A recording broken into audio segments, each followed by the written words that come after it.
Bharatiya Janata party अब की बार 400 पार का नारा देकर लोकसभा चुनाव में जाने को तैयार है।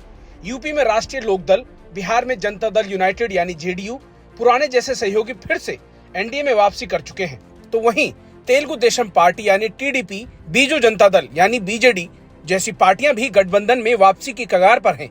बीजेपी 400 सीटों के टारगेट तक पहुंचने के लिए राज्य दर राज्य अपना और गठबंधन का कुनबा बढ़ाती जा रही है। सीटें कम हैं, साथ ही ज्यादा हैं और इस वजह से बिहार से लेकर महाराष्ट्र तक एनडीए के लिए सीट बंटवारा सिरदर्द बन गया है।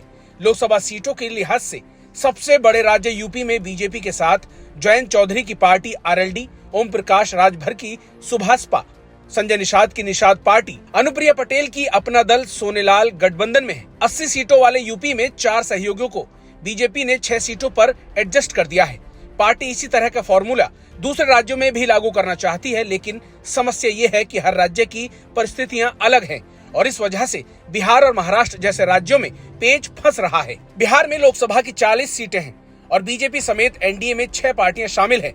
एनडीए में बीजेपी के साथ चिराग पासवान की लोक जनशक्ति पार्टी रामविलास यानी एलजेपीआर, पशुपति पारस के नेतृत्व वाली राष्ट्रीय लोक जनशक्ति पार्टी आरएलजेपी, उपेंद्र कुशवाहा की राष्ट्रीय लोक मोर्चा आरएलएम, जीतन राम मांझी की हिंदुस्तानी अवाम मोर्चा यानी हम और नीतीश कुमार के नेतृत्व वाली जेडीयू शामिल है। अब समस्या ये है कि 2019 के चुनाव में बीजेपी के साथ जेडीयू और एलजेपी ही थे। अब पेच ये है कि एलजेपी 2 दलों में बंट गई और दोनों दल एनडीए में ही हैं। उपेंद्र कुशवाहा और मांझी की पार्टियां भी एनडीए में आ चुकी हैं। पशुपति और चिराग दोनों ही चाचा भतीजे 2019 के फॉर्मूले पर 6-6 सीटें मांग रहे हैं। पशुपति हाजीपुर सीट छोड़ने को तैयार नहीं है, तो वहीं चिराग भी इस सीट से अपनी मां रीना पासवान को चुनाव लड़ाना चाहते हैं। उपेंद्र कुशवाहा की पार्टी काराकट और सीतामढ़ी सीट के लिए दावा ठोक रही है, तो वहीं मांझी की पार्टी अपने लिए गया सीट चाहती है। ये तीनों ही सीटें 2019 के चुनाव में जेडीयू जीती थी। जेडीयू को सीटें छोड़ने के लिए कैसे तैयार किया जाएगा? सहयोगियों को एडजस्ट करने के बाद बीजेपी जेडीयू के लिए बचेगा ही क्या? महाराष्ट्र में बीजेपी के साथ एकनाथ शिंदे के नेतृत्व वाली शिवसेना और अजित पवार के नेतृत्व वाली राष्ट्रीय कांग्रेस पार्टी यानी एनसीपी का गठबंधन है।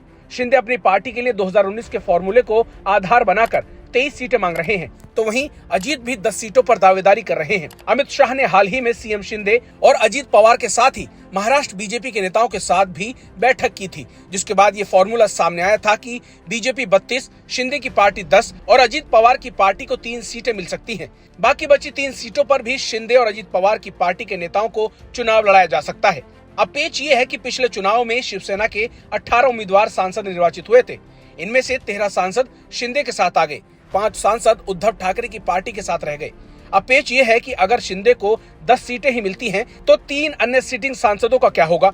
अजीत के साथ भी यही समस्या है।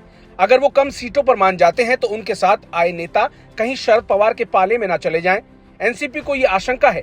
इसके उलट बीजेपी को लगता है कि दोनों ही दल फुल स्ट्रेंथ के साथ नहीं आए हैं।